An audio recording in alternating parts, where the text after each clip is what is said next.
To the panel, you see all these different rankings that the kids are required to get into the different courses at 80 or 85 and so forth.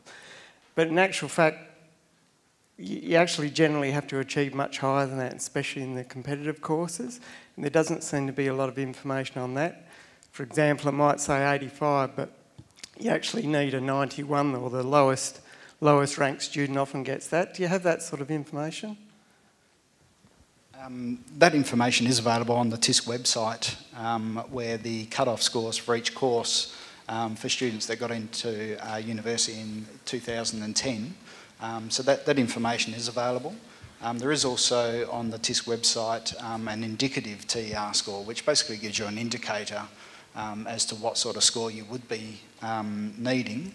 But the actual official cut-off scores are also available as well.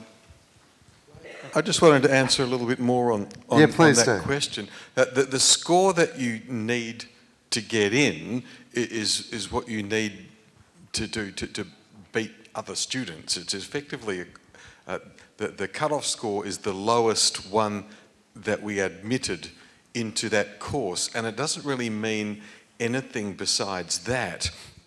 You don't necessarily need to be that smart to pass that degree. Once you get into that course, you just need to be that smart to beat the competition, to get into it in the first place. And we know later on, if we look at the relationship between entrance scores and later success, it's not actually a very close relationship. Some students that got relatively lower entrance scores do really well later, and some of the apparently brilliant don't necessarily. So it's an interesting thing. People often mistake what that score actually means. It's just what you've got to do to beat the competition to get in.